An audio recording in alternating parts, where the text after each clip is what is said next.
je cherche l'inspiration, j'aime bien me promener au bord de l'eau. Et là, je réalise des centaines et des centaines de croquis que je vais poursuivre dans mon atelier et jusqu'à ce que je puisse enfin libérer mon geste.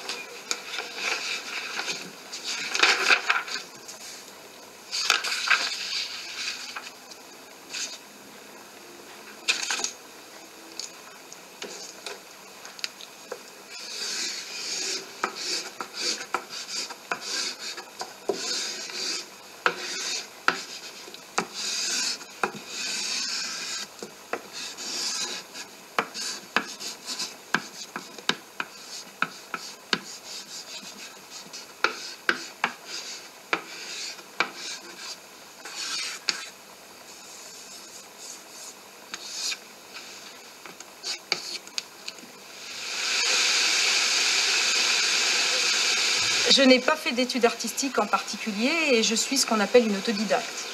En fait, tout ce que j'ai appris, je l'ai appris par moi-même, en commençant à laisser émerger très spontanément ce qui se passait au bout de mes doigts et puis ensuite, petit à petit, en devenant très technique. J'ai travaillé très laborieusement, mais ce que je sais, c'est qu'on apprend toujours, puisque encore aujourd'hui, je recommence inlassablement à faire des graphismes et des graphismes, du dessin sans relâche. Je n'occulte pas cette partie de mon travail qui est très importante. Et puis quand je me sens prête, à ce moment-là, le geste peut se libérer et je peux me mettre à travailler.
Du plus loin que je me souvienne, en Afrique, là où j'étais, au Sénégal, cette vocation est née de tout ce que je pouvais voir sur les marchés. Par exemple, je me souviens très bien de ce qui m'éblouissait à l'époque, c'était ces femmes qui étaient habillées de tissus extraordinaires avec des couleurs.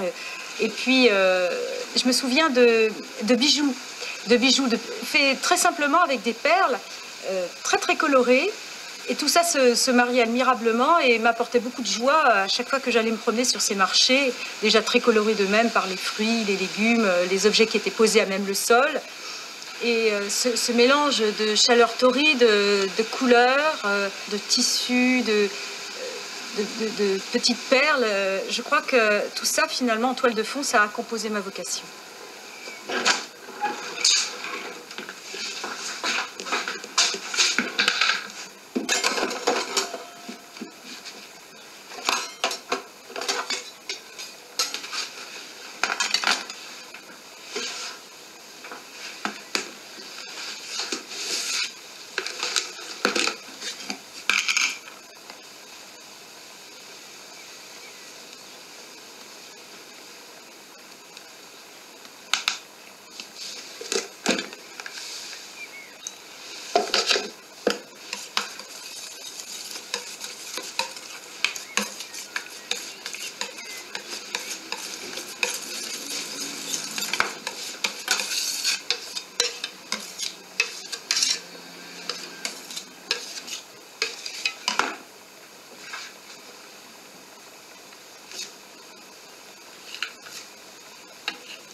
qui est aussi un souvenir extrêmement heureux de ma petite enfance, c'est les petits papiers de bonbons que je collectionnais.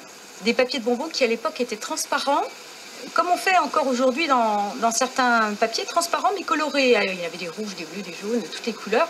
Et je me souviens que je m'amusais donc à jouer avec ces différents reflets par transparent. Je regardais tous les objets qui me venaient. Je me souviens, je regardais à travers ces petits papiers de bonbons les Africains qui dansaient en bas. Je regardais toutes sortes de choses, enfin bref, tout ce qui peut faire la joie d'un enfant. Et finalement, ces heures passées à regarder et à observer la couleur en transparence, eh bien je me rends compte aujourd'hui que finalement c'est aussi, je dirais, un travail continu qui a démarré il y a fort longtemps dans ma petite enfance.